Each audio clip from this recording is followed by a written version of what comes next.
Good afternoon, everybody, and welcome to the 2022 edition of the Louis Levine-Gabriela de Beer Lecture in Genetics.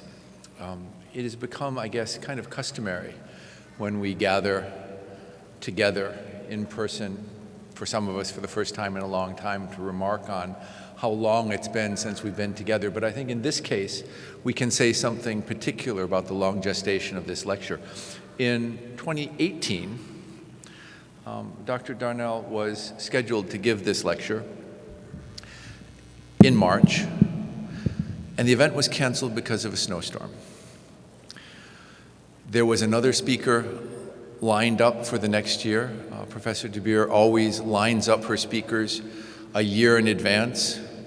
Those of you planning events at the college, please take note of her example.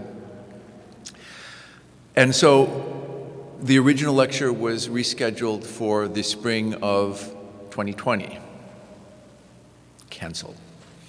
We thought there might be a possibility of doing it in the spring of 2021, new variant. And so now, after a 4-year gestation period, it's really my pleasure to introduce Dr. Darnell. Before I do that, though, let me tell you a little bit about the speaker series and the two people that bring it to you. The Louis Levine-Gabriela de Beer Lecture in Genetics was established by Professor Gabriela de Beer, who some of you know was a long-serving professor at CCNY in modern languages, to honor her husband's lifelong interest in genetics, his enthusiasm for genetics as an expanding field. Louis Levine worked both in the biology department and in the Sophie Davis, not medical school at the time, but the Sophie Davis program in biomedical education. His interest was in population genetics, and he worked with fruit flies and with mice, and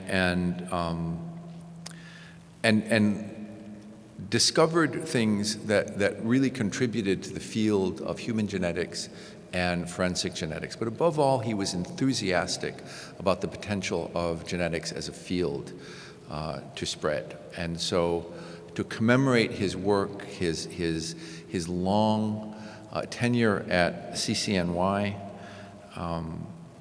his research career, which included binational research in Mexico, working in Technion in Israel, and to commemorate his enthusiasm for genetics, Professor de Beer established these annual lectures to perpetuate his lifelong interest in the ever-expanding field of genetics. And I think, given that origin, given that gestation, it is appropriate that Dr. Darnell comes to us to speak on the basic excitement underlying clinical genomics. We wouldn't be here if it weren't for Dr. Levine's excitement over genetics.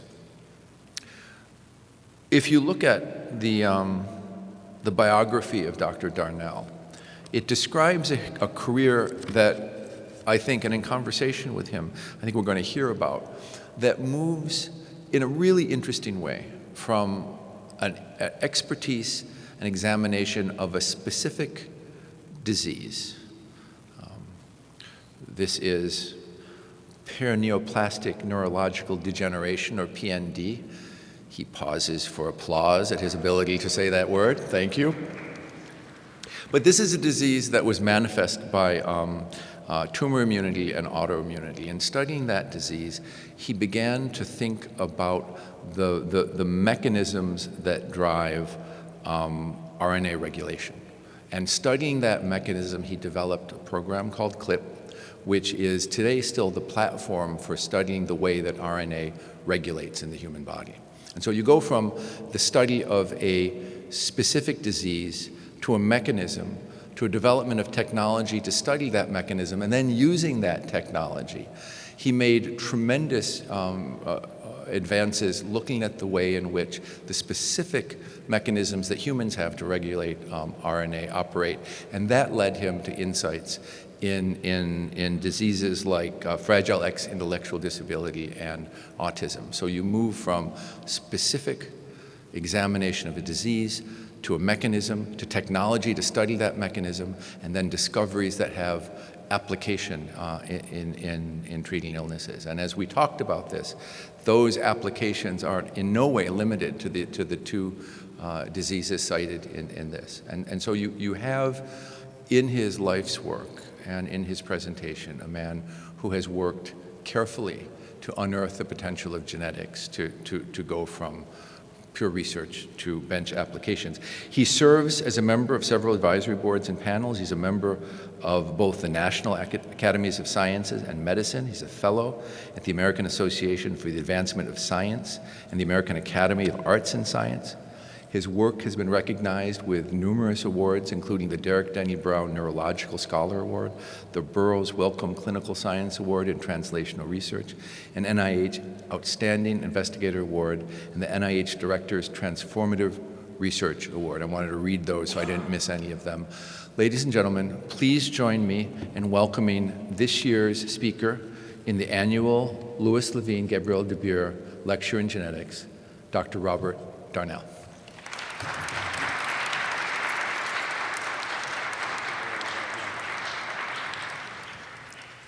Thank you so much. I have a lot of thanks to give before I jump into the lecture. First, thanks to all of you for being here.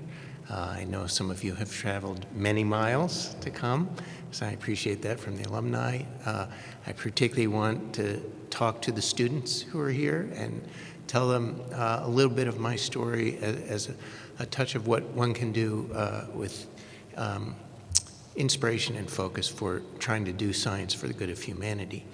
And I want to especially thank Dr. Levine's legacy in genomics. That's inspired me to give a particular angle to this talk, and of course to Dr. de Beer for sticking with me for 4+ years to actually get this day done. So thank you. It's wonderful. So with that background, I'm going to circumscribe the discussion that the President just outlined and step back even further from it to put a connection between clinical medicine and clinical insight and molecular mechanism and try and think about how those two things come together. And I'm going to do it from a very high ledge here in this auditorium. So I'm going to actually talk from that podium. No, I'm kidding. I think that would be fun, but it wouldn't work. But I'm going to talk about memories, and I'm going to have a subtext to this talk, which is called genetic memories.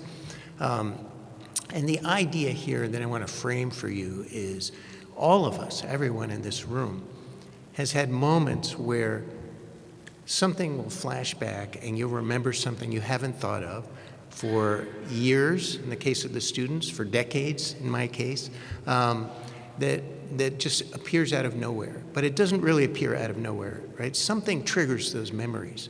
And I want to think about what that is, because that's a holistic view of how we can understand memory and brain function.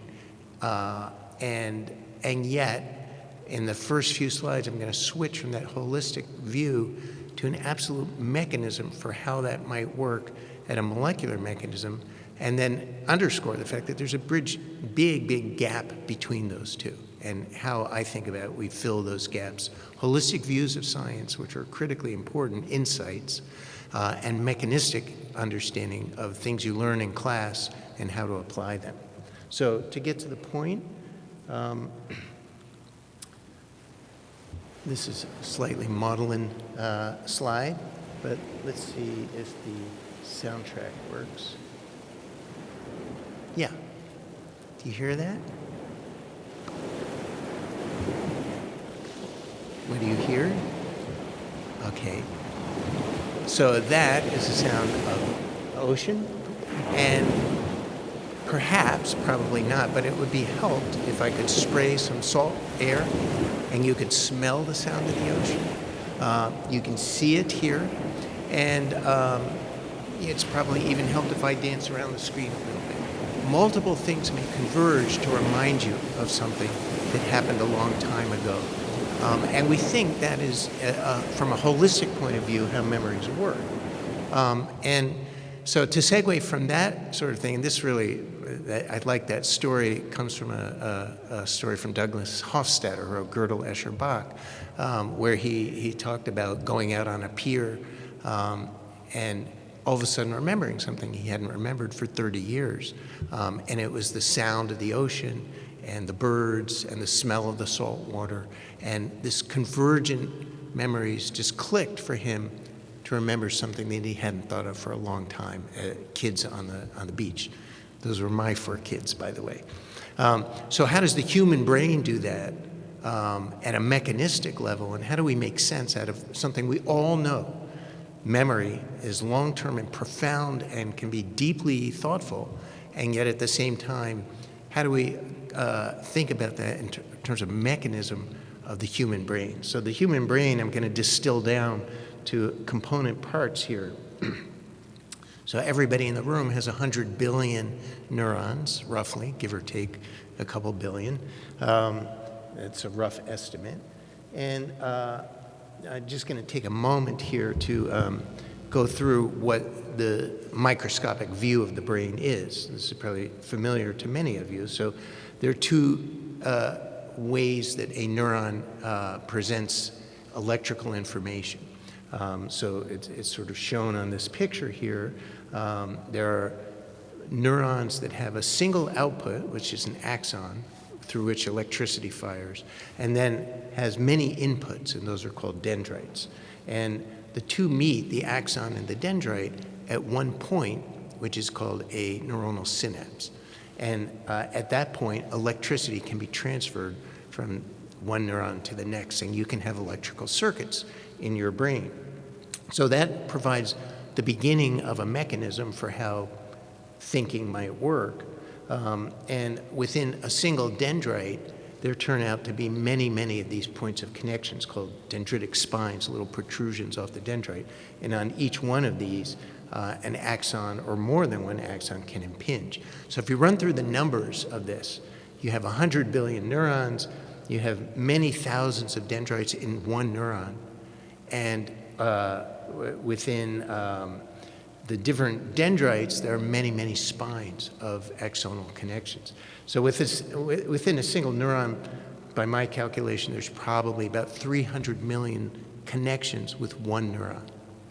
That's a complicated system. Multiply that by your roughly 100 billion neurons, and you come up with about a quintillion possible connections.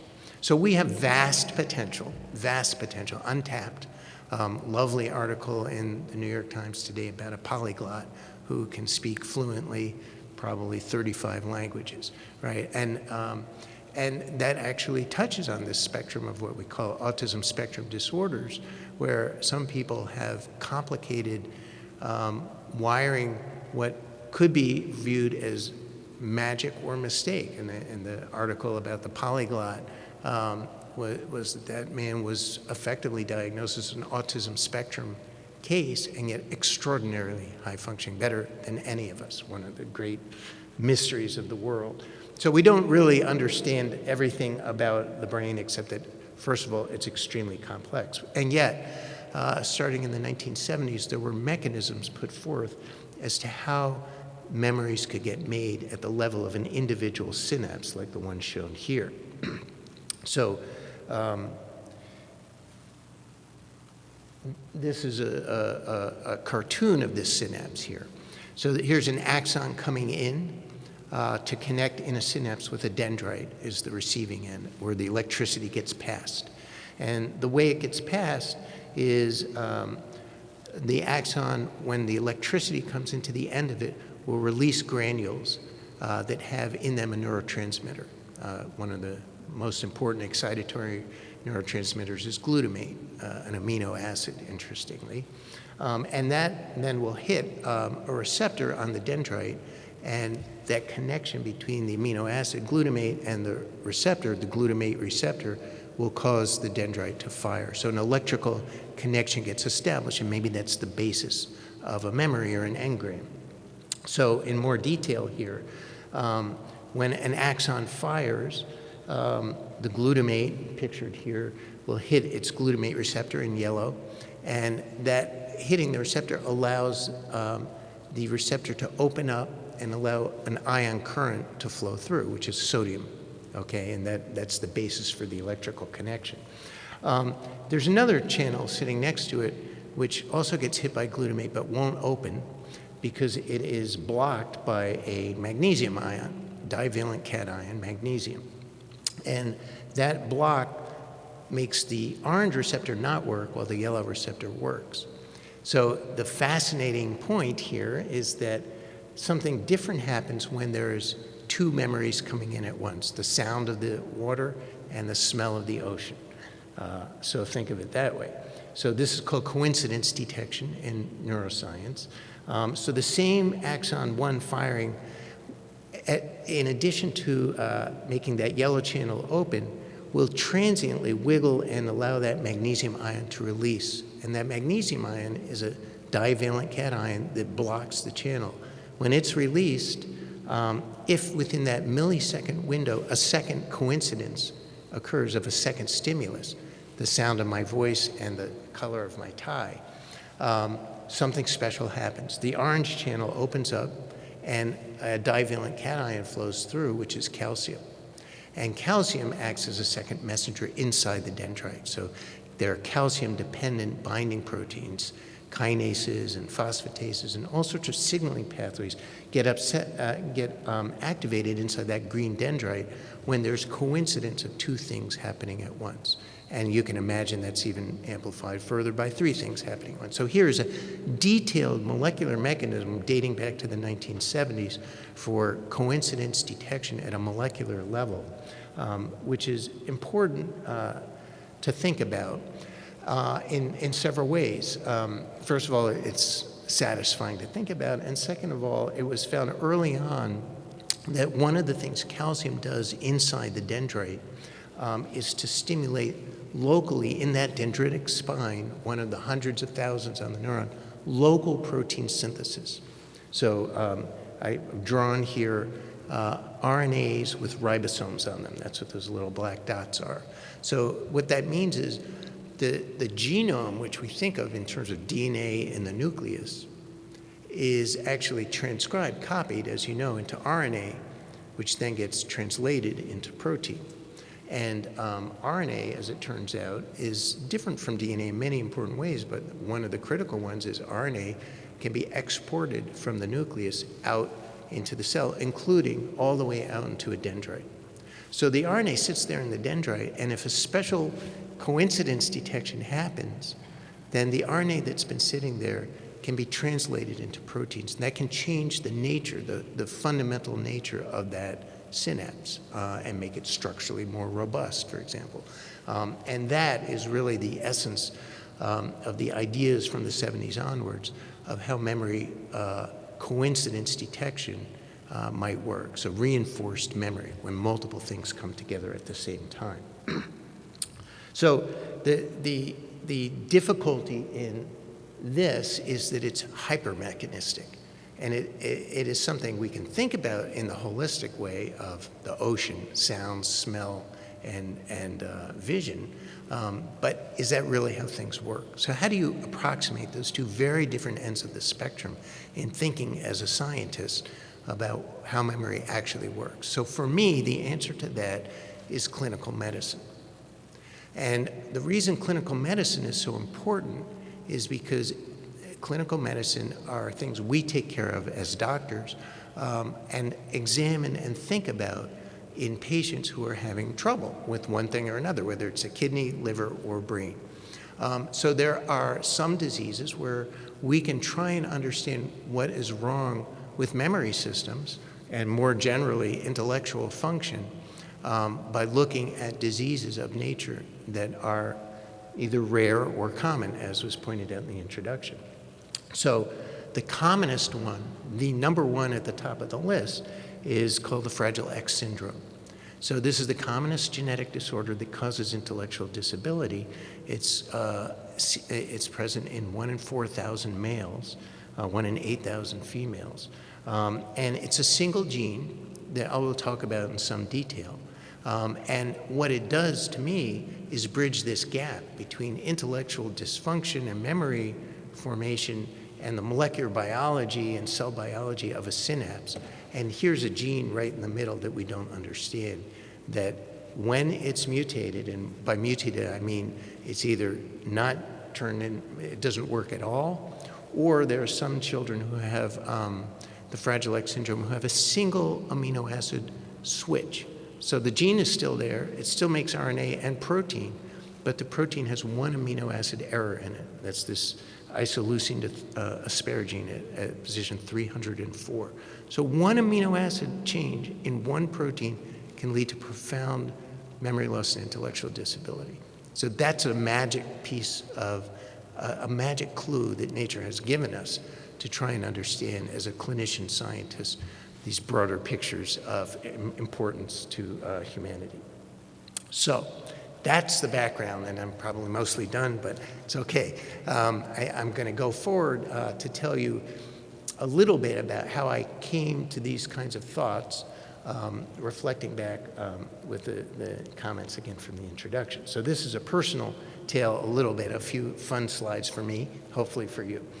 So my clinical mentors were two deeply thoughtful neurologists at Weill Cornell and Memorial Sloan Kettering, Fred Plum and Jerry Posner, pictured here on this slide. They wrote the book in neurology called Stupor and Coma.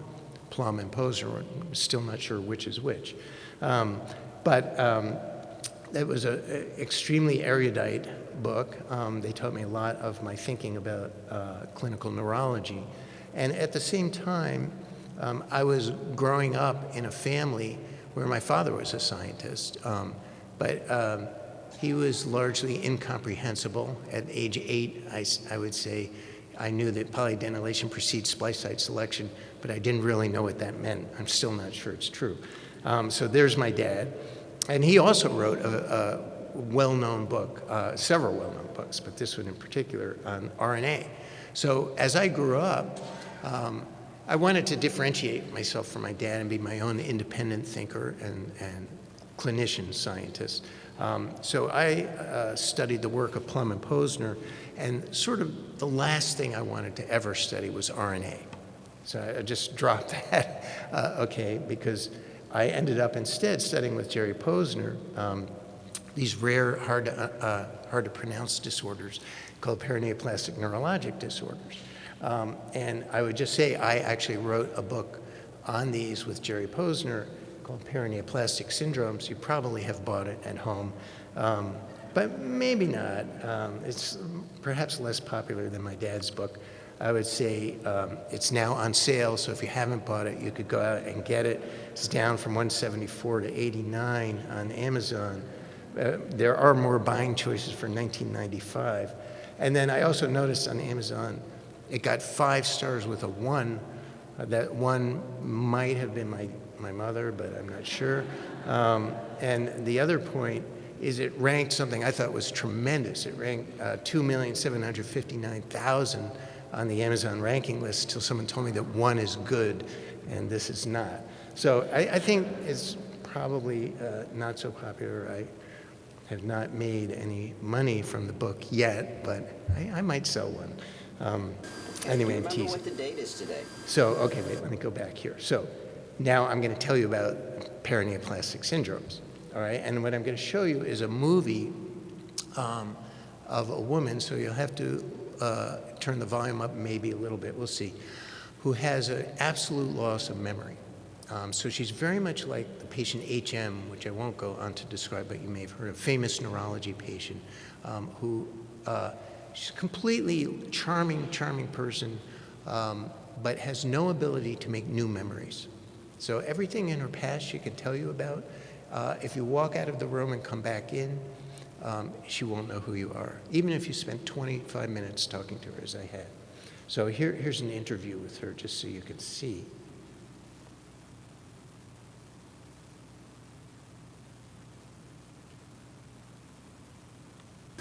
right. Do you remember what the date is today?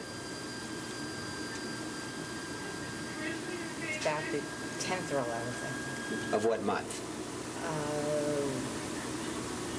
July And what year? 1984, I think, 5. I'm not sure. Let me tell you what the date is and the name of the hospital, and for you to remember for later, okay? Okay. You're at Memorial Sloan Kettering, Right. and it's Friday, February 2nd, 1989. Now, can you say that for me? Yeah, Friday, April 2nd, 1889. No, listen to me. Friday, February 2nd, 1989. Now, you say that. Friday. I cannot concentrate on it. I can't. Go ahead. Okay, so this is, of course, my favorite video of all time for a number of reasons.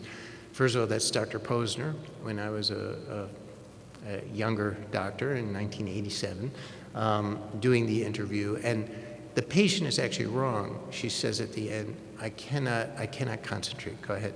And in fact, that's one of the ways you can not remember things if you're just not paying attention. But that's not the instance here. You can tell that Dr. Posner is forcing her to listen to me, repeat after me, and she cannot remember well enough to actually repeat the date or remember it for him. So she has bilateral hippocampal dysfunction, that's pictures of slice through the hippocampus, as part of her paraneoplastic neurologic disorder. And it's a pure memory loss in her. I'll tell you about some other ones in a moment.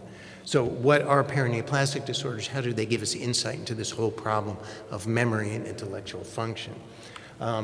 So they are diseases that are thought to occur when a cancer, in her case it was a small cell lung cancer from smoking, and the next patient, I'm going to show you one more, who also had the same problem. In this case, this is a paper I published with Lisa DeAngelis, showing a time series from left to right of a fortuitously picked up tumor from a smoker who had a lesion circled in red, was sent home for treatment planning, came back for a follow-up chest x-ray or MRI scan, and this is a CAT scan, and the tumor had shrunk, but he hadn't gotten any treatment. So they scratched their heads for a bit and did a third scan, and the tumor was gone. But in the interim, he developed a paraneoplastic syndrome where he couldn't feel anything, lost all his sense of touch. So how does that happen, and what is the paradigm for these disorders?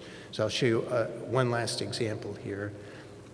And this is a man I saw at Memorial again who can't stop his eyes from moving. He has what's called opsoclonus. He has saccadic rapid eye movements. You can see that's real time. And lying still, he's fine. But when he gets up, he can't stop his muscles from shaking. So he has what we call action-induced myoclonus or action-induced myoclonic tremor. So in all of these patients with paraneoplastic syndromes, and he is similar in this case, he had a small cell lung cancer that he didn't know about. And what we believe is happening, as shown in the bottom left here, is that these individuals recognize that they have cancer with their immune system, just the kind of thing we want our immune system to recognize with SARS-CoV-2. And just the kind of thing we want our immune system to recognize if we have cancer. Well, here's an example, a set of examples where this works.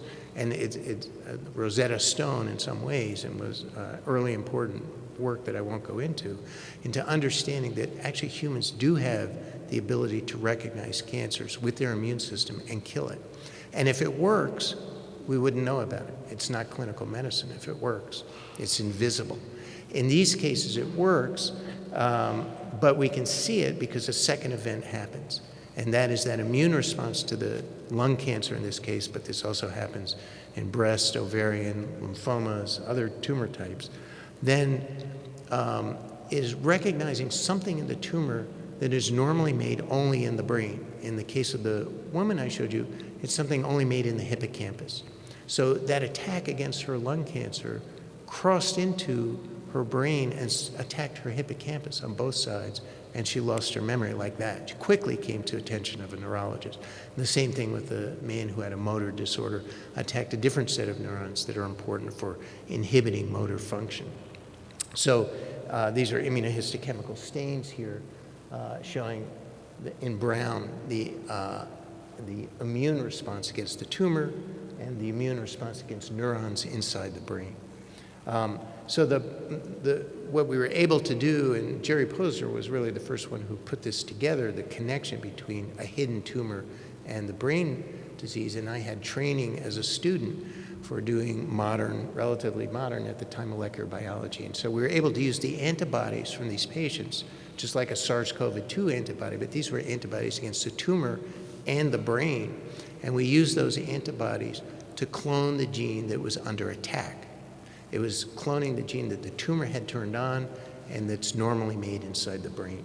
And with those clones in hand, then we could do all the doors of molecular biology opened up with a cDNA clone. So the genetics of cloning turns out to be essential for moving forward in modern biology. And so, for example, we made a mouse where this protein that's under attack in this man is knocked out in the mouse, and the mouse has a myoclonic tremor just like the patient did. So cloning these antigens allowed us to explore this model in more detail. We could see, for example, these are molecular biology assays for, are these things really restricted to the brain, which is why they might be so immunogenic in a tumor in a 50-year-old or a 60-year-old. And these blots, these are northern and western blots for those of you who follow that stuff. At the bottom here show B or brain. You can see the dark bands. These are highly expressed in the brain, but they're not made in any other tissue. So normally these are only brain-specific proteins and genes that are only being turned on in the brain. So it's something to do with memory in some sense or motor function that isn't used in the rest of the body except for the tumor.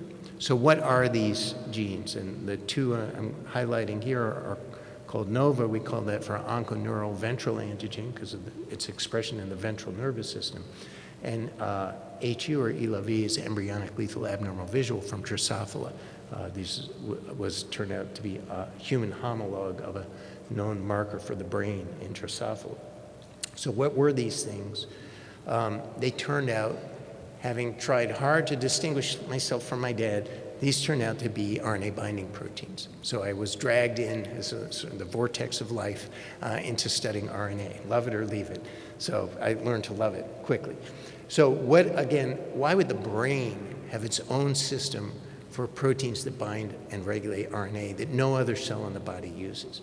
Well, going back to the beginning, the brain has all this complicated biology in terms of cell-cell connections, axon dendrite times millions, quadrillions potentially, and at each connection there's RNA sitting there that is necessary to be translated into protein to make a robust connection. In fact, if you're going to remember this lecture within 20 minutes, you've got to start making new proteins. And if I gave you a protein synthesis inhibitor, you won't remember anything. One reason why Halcyon is not a great drug to take on the airplane unless you want to forget the day before. So anyway, so RNA, maybe the brain has its own system for regulating RNA for these reasons relating to memory. And that's sort of illustrated on this slide. So the question here then became a more mechanistic one, and I'll spend a little bit of time going through this for you, just so you get a feeling for how one can go from a clinical patient at a bedside to a molecular understanding and trying to connect this circle of memory that I'm talking about here. So with this clone of NOVA, for example, the onconeural ventral antigen, we did X-ray crystallography and crystallized with Steve Burley the protein itself bound to its RNA and understood exactly what RNA sequences it binds to. And so these are not just generic proteins, they bind very specific sequences of RNA and they're looking for them. So they regulate particular RNAs in particular ways. One of the ways they do that, which I won't spend a lot of time on, is regulating alternative splicing. And what that means is illustrated, say in the top right here. Many, probably all genes are copied into RNA as a long copy that then gets cut and pasted and glued back together, but extra pieces are thrown away. Those are the introns, and the pieces that code for the protein are glued back together. Why that works is still something of a mystery, but one of the things it allows, and probably the most important thing for eukaryotes and people, is that some of those gluing back together the protein coding regions can optionally be in or out. So many genes in the brain, for example, have 10 or more of these cassettes. They can be either an in or an out version. So that's this illustration of the black square is an exon 10, I think it was, and exon 9 could be spliced to 10 to 11, or you can skip exon 10 and go from 9 to 11. And that changes the nature of the protein. It'll have a different domain, plus or minus. So with that in mind, we did a lot of molecular biology and showed that one of the things NOVA does in the brain is to take these binary switches of in or out and regulate whether they go in or out. And you can imagine if you have one gene that has 10 of these cassettes, each of one is sort of like a computer, right? A little 1 or a 0, 1 or 0. Then you can have 2 to the 10th or 1,024 protein variants from a single gene. So all of a sudden your 20,000 genes can become 200,000 effectively or more. So that's one reason maybe why the brain uses this sort of complex machinery to generate complex functions in terms of different protein variants. So the other point that you were nice enough to mention in the introduction was that this is a correlation between the presence or absence of NOVA, and we used that knockout mouse to compare its brain versus a normal mouse and show that these exons that are in or out were dependent on the presence of NOVA.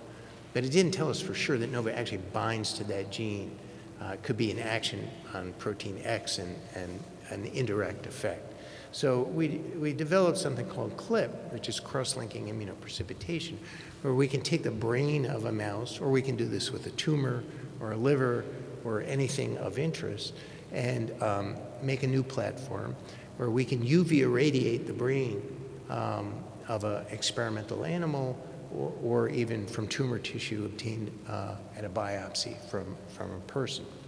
And UV irradiating it excites an electron and causes a protein that's bound and regulating, let's say, one of these exon switches to be permanently stuck there. The UV causes an electron to jump, and a covalent bond is formed between the protein and the RNA. And that allows us very stringently to wash everything else away and purify the protein RNA complex, and then sequence the RNA that is bound directly to a regulatory protein. So this is sort of what that looks like.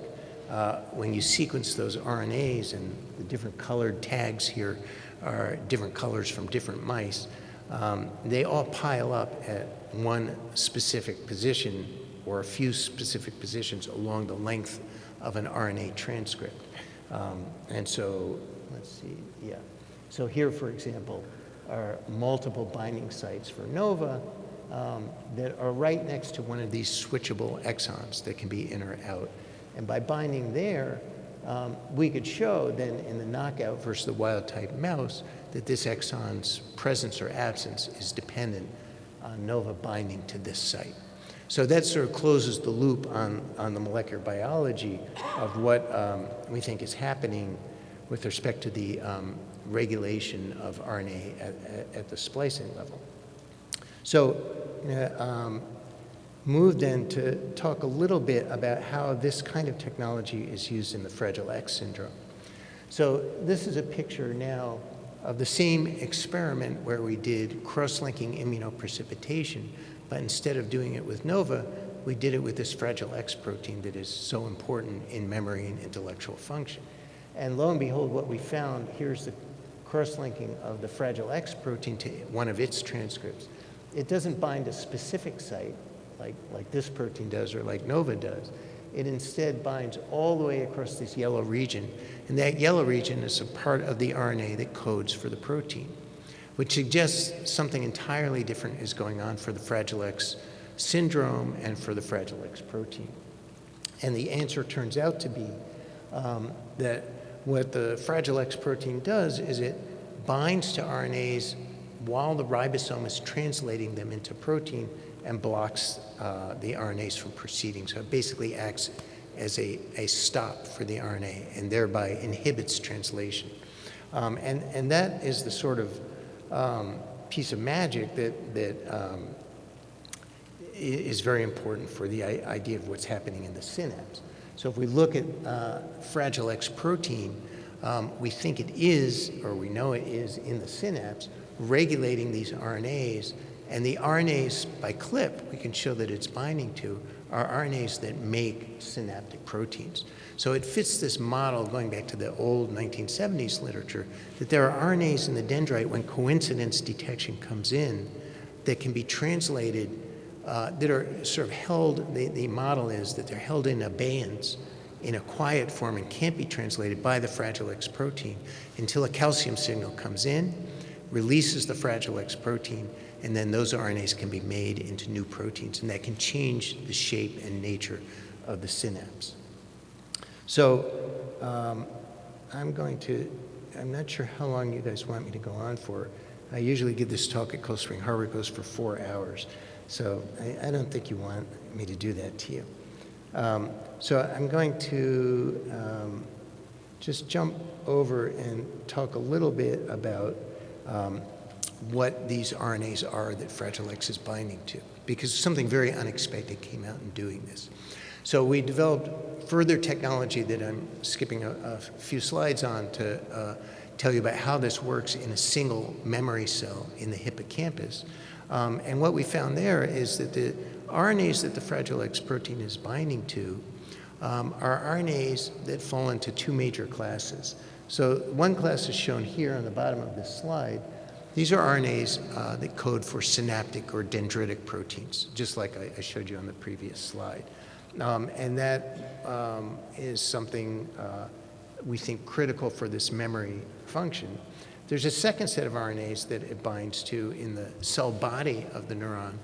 And those are RNAs that code for things that are called chromatin regulators. These are things that regulate the ability of DNA to be transcribed into RNA. The fundamental aspect of the gene is the DNA is copied into RNA. That's called transcription. And chromatin is something that you may have heard of. It's sort of part of the epigenetics that is an interesting buzzword. But chromatin can make a gene more or less accessible for being turned on. And so the Fragile X gene not only is affecting the translation of RNAs in the synapse that are important for coincidence detection, but it's also affecting in the cell body translation of proteins that affect the chromatin state. So how can I model this for you? And I have two ways of doing it. One is the way we published, which I think is a rather boring picture, but I'll take you through it. It recapitulates what I just said. So Fragile X in the dendrite on the left here binds and inhibits translation of a bunch of RNAs by binding and stopping the ribosomes from moving along. And that's shown in the absence of activity, the sort of clustered of three gray ribosomes stuck there. And then with calcium, they can be released and, okay, the drawing is terrible. Next. We published it, so it's probably not as bad as I'm making it out to be. And then the opposite is true in the cell body. The cell RNAs can be translated in a Fragile X-dependent manner. My favorite way of modeling this is my drawing, which I don't expect you to read, but I thought I would sort of close with this. This is the MAD schema of Bob Darnell late at night, which was made into a formal drawing in a review, if you want to read this, in the Annual Review of Neuroscience 2 years ago. But I like my drawing better. So I'll take you through that because it really explains what I'm thinking in a little more detail. So back to the beginning. Okay, there's the coincidence detection of my kids at the beach. And 3 different synapses in green imposing on one dendrite. okay? And if those fire almost or nearly almost at the same time, calcium is released and something special happens in that synapse, which affects Fragile X.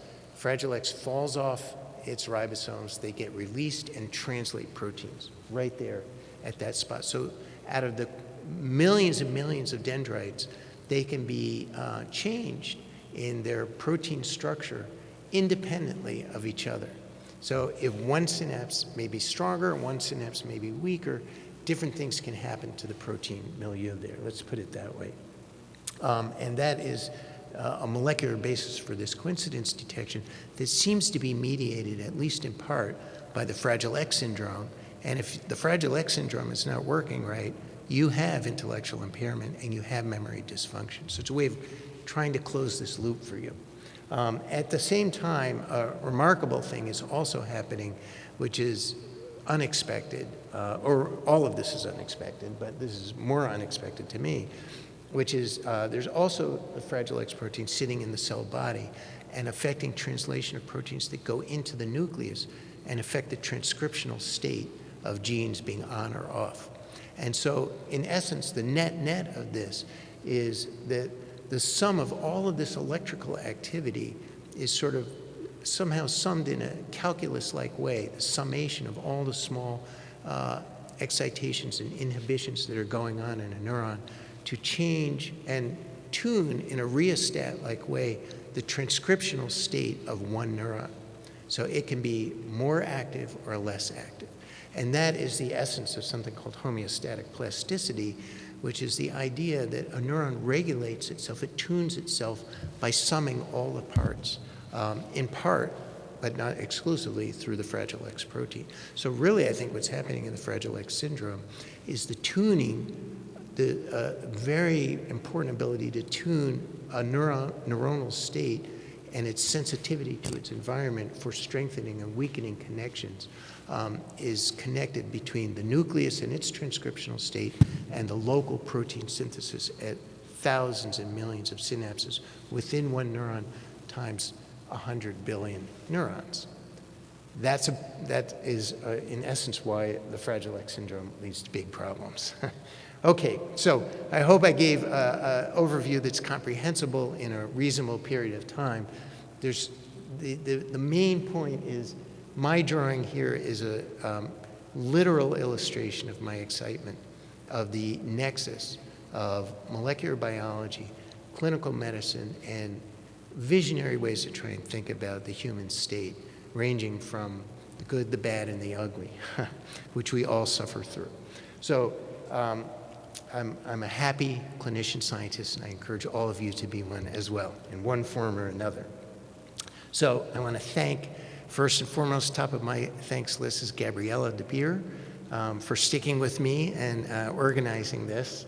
And then I have a terrific set of people in the laboratory doing the work that I've talked about, the forward-looking work and the directions this is going in, as well as an increasing set of clinically focused studies ranging from COVID-19 studies to ways to use this technology for the good of humankind. And then a long list of collaborators, happily including my dad, who is now 92 and still is trying to explain to me what RNA really does, and then a list of alumni and support. So I thank you so much for your attention. I hope you enjoyed it, and I'll be noshing with you afterwards. Thank you.